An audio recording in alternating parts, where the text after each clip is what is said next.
conteúdo para divulgar o seu serviço no Instagram, existem alguns elementos que você precisa prestar atenção, que podem te ajudar muitíssimo a ter mais resultado e são super simples de mudar. Eu separei eles aqui, tô aqui com a minha colinha.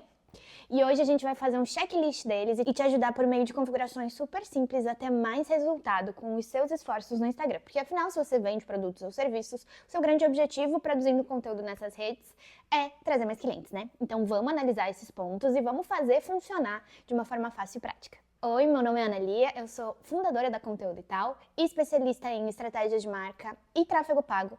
E eu tô aqui no YouTube por dois motivos.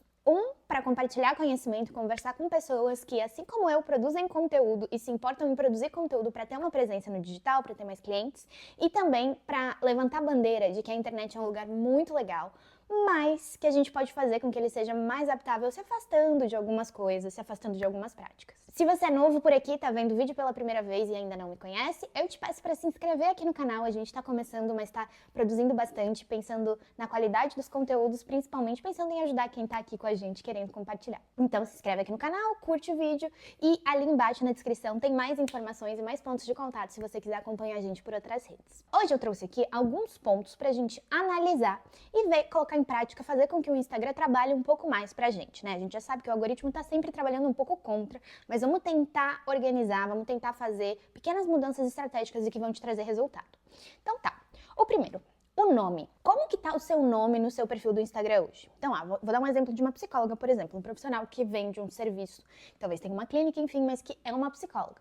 Então, ali no nome do Instagram, é sempre interessante você ter o seu nome, o nome da sua marca, enfim, mas também colocar o nicho ou subnicho que atua. Então, por exemplo, digamos que meu nome é Fernanda e eu sou psicóloga e eu atendo mulheres que são mães. Então, ali no meu nome eu coloco Fernanda / psicóloga de mulheres, psicóloga de mães, algo nesse sentido.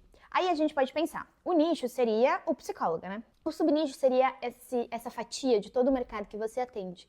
E a gente pode já entrar numa discussão um pouco mais aprofundada, que é definir o subnicho para a rede social é muito positivo. E aqui, quando eu falo isso para as pessoas, eu tenho bastante resistência e por muito tempo eu tive muita resistência também para o meu perfil para colocar um subnicho bem específico, assim, principalmente no Instagram.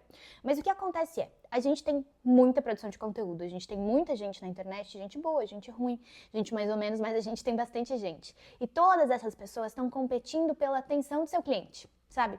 Então, a partir do momento que você define esse nicho, esse ponto específico, essas pessoas específicas que você quer conversar, que você quer capturar, fica muito mais fácil de ser relevante para elas. Na hora que você estiver produzindo conteúdo, na hora que elas entram em contato com o seu perfil, fica muito mais fácil delas se identificarem e delas quererem ficar mais pertinho de você. Então, isso é importante. Pensa com carinho. Se não for sua hora de fazer o subnicho, pensa no seu nome. Coloca o seu nome e o que você faz. Qual que é a sua especialidade, qual que é o que você está oferecendo ali no Instagram, sabe? Isso é muito importante. Então esse é o primeiro ponto. Aqui, no segundo ponto, eu separei destaques estratégicos. E aí teve toda uma polêmica recentemente, né, que os destaques iam sair, enfim. Enquanto eu estou gravando esse vídeo, dia 12 de setembro, os destaques ainda não saíram. De 2025, né? Os destaques ainda não saíram do ar. Então, a gente pode e deve utilizar esses espaços como, assim, o nosso ouro. É super estratégico, porque pensa, a pessoa entrou em contato com você no seu perfil, seja por um conteúdo orgânico, por indicação, por, enfim, Google, por tráfego pago. Ela entrou em contato no seu perfil. Primeira coisa que ela vai ver, seu nomezinho lá e a sua foto. Depois sua bio. Depois os destaques. E nesses destaques não faz sentido a gente ter, sei lá, um destaque que tá ali por pura conveniência, que não fale com ninguém, que não dê valor, que não explique nada pra pessoa que tá entrando em contato com você. Então, usar o espaço dos destaques é super importante, porque daí a gente consegue educar a pessoa, a gente consegue mostrar qual que é de fato o serviço, a gente consegue deixar claro quais são os seus valores, isso tudo de forma sutil, de forma estratégica, de forma a colocar um pouco desse dia a dia compartilhado nos stories também para essa pessoa ver. Às vezes ela chega num dia em que não tem tantos stories, mas os destaques estão ali para ilustrar quem você é e o que você faz. Isso é muito importante. Então, às vezes a gente deixa os destaques abandonados. Nossa, o que eu mais vejo, assim, procurando, vendo perfis, fazendo análise de perfis e etc., são destaques de, sei lá, 200 semanas ali. Às vezes a câmera não é a mesma, a qualidade do vídeo não é a mesma, o próprio Instagram não permitia várias funcionalidades um tempo atrás. Então é importante que a gente sempre atualize, sabe? E pense que os destaques, cara, eles são muito importantes, eles são como se fossem aqueles primeiros posts, sabe? Post fixado que você tem. Então, botar conteúdos estratégicos ali é super importante. Então, como que você define esses conteúdos estratégicos? Pensa na sua persona, pensa no seu nicho, pensa no seu subnicho, pensa o que é importante das pessoas saberem nesse primeiro contato com você. Coloca isso assim no seu radar, porque é muito, muito interessante mesmo. Antes de ir pro terceiro, falando, eu lembrei de alguns pontos. A foto do perfil é importante que ela apareça muito o seu rosto. Inclusive, esses dias eu vi um vídeo aqui no YouTube, acredito que era da Luana Carolina, falando um pouco mais sobre isso. Então, quem quiser se aprofundar, ela também tem vários vídeos super interessantes nela, maravilhosa. Mas algumas das coisas que eu vou falar partiram disso, né? É importante dar autoria. Na sua foto de perfil, que seu rosto apareça bem. Um fundo neutro, né? Sem muitas informações. De preferência você sozinho, não com outra pessoa, mesmo que seja algum membro da família e etc. É importante que seja você, para que você se apresente. Pensa que a foto do perfil é uma apresentação inicial, né? Então é interessante. Existem algumas pessoas que colocam ainda, né? Mesmo que já tenha saído um pouco de moda, mas que colocam ainda aquele fundo colorido. E isso pode ou não ser interessante, na minha opinião, não faz tanta diferença.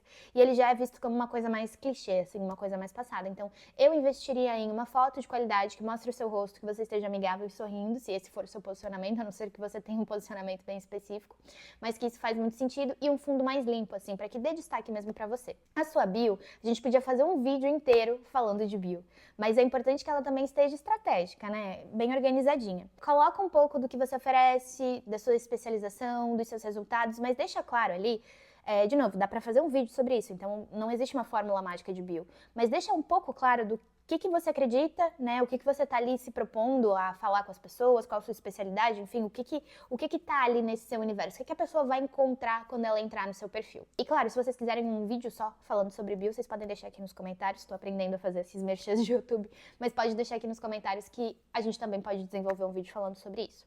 E aí, mais um ponto desse parênteses enorme, mas o link da bio é importante que ele seja pensado estrategicamente. Não é interessante você colocar um link ali, ou colocar 500 links ali, porque daí a pessoa que está entrando em contato com você, com o seu perfil, justamente para saber mais sobre o seu trabalho, para te contratar de alguma forma, não é interessante que ela tenha um trabalhão fazendo isso. Existem vários livros que falam sobre isso, sobre jornada do cliente, mas no geral, quanto mais complicada é essa jornada do cliente, pior. Então, quanto mais barreiras a gente vai colocando para esse cliente, mais horrível é. Então, a gente tem que deixar muito claro como que a pessoa entra em contato com a gente. Às vezes o pessoal, quando não acha, acaba entrando em contato com o direct, muita gente esquece de ver os pedidos no direct, de pessoas que você não segue, tentando entrar em contato com você.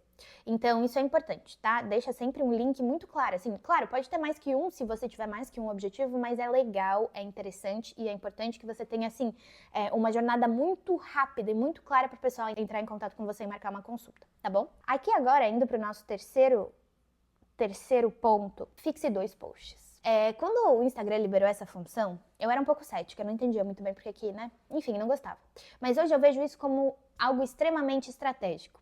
Quando você tem a oportunidade, de novo, de colocar alguma mensagem, algum conteúdo, alguma explicação logo direto quando a pessoa entra em contato com você, você tem que aproveitar. Porque na nossa produção de conteúdo, a ideia, o ideal é que você produza vários conteúdos sobre vários temas dentro das suas linhas editoriais e de formas estratégicas. Mas cada post tem um objetivo. Às vezes é interessante você, enfim, colocar alguns recortes da sua vida pessoal no feed, colocar mais sobre uma especialidade, colocar mais sobre outra. Então, o nosso feed de alguma forma ou outra é uma salada de frutas. É interessante que a gente escolha 2 posts estratégicos, falando sobre o seu objetivo principal e deixe fixado ali. Porque aí as pessoas entram em contato com você e elas já veem aquilo especificamente, sabe? Elas já conseguem ver aquilo na prática. Hoje, por exemplo, o meu foco é em estratégia de marca e gestão de tráfego pago para profissionais da saúde. Então, no meu fixado, eu tenho aqui um conteúdo falando sobre o que eu faria para atrair mais pacientes para uma clínica, por exemplo, e outro de quando produzir conteúdo não gera resultado. Então esse eu tenho um post extremamente específico e o outro eu tenho um post que não é tão específico, que inclusive podia melhorar, ele podia estar melhor aqui, mas ele traz uma dor muito recorrente do cliente, da pessoa que entra em contato comigo, que é, eu produzo conteúdo e não estou conseguindo resultado, eu produzo e eu não tenho pessoas entrando em contato, eu produzo e eu não tenho lead, eu produzo e não tenho resultado. Tô gastando muita energia com o meu conteúdo, mas não tá funcionando. Então, o que eu faço? Então, essa é uma dor que, pra mim, é interessante deixar aqui fixado. Então, claro, à medida que você vai desenvolvendo, que você vai produzindo mais posts, vai vendo os engajamentos, vai tendo seu objetivo comercial, você vai mudando isso também. E é super importante. Aqui, o ponto 4 e 5 que eu tinha separado, a gente já conversou. Mas, então, em geral, é pra deixar um link de fácil acesso. Prioriza sempre links próprios, prioriza não colocar muita coisa ali, prioriza links estratégicos, sabe? Se quiser deixar mais coisas, eu recomendo deixar nos destaques, porque é muito importante que a pessoa entenda rapidamente como que ela vai entrar em contato com você. E, de novo, na bio, descreva o que você faz, para quem você faz e por que você faz. Existem várias formas de criar bio, como a gente já conversou, mas é interessante você sempre prestar atenção. E sempre mudar, testar. Não custa testar, sabe? É interessante que a gente teste estratégias, valide, não fique mudando tudo toda hora, mas também que se permita testar coisas novas, ver o que funciona e ver o que não funciona. Então esse é um checklist super rapidinho para ajudar vocês mesmo que produzem conteúdo. Eu entendo como essa jornada às vezes pode ser cansativa, mas só com esses pequenos ajustes a gente já consegue adaptar muita coisa, já consegue melhorar muita coisa. E é isso, vamos construindo, sempre com muita paciência. Mexer com o orgânico, principalmente com a produção de conteúdo, leva um pouco de tempo, principalmente até a gente entender melhor o nosso público. Então, qualquer coisa, fico à disposição, vocês podem mandar dúvidas, perguntas ali nos comentários, que eu sempre vou estar de olho e sempre vou responder. E claro, se vocês quiserem ainda esse vídeo de link da bio, por favor, deixa aqui que a gente grava pra vocês.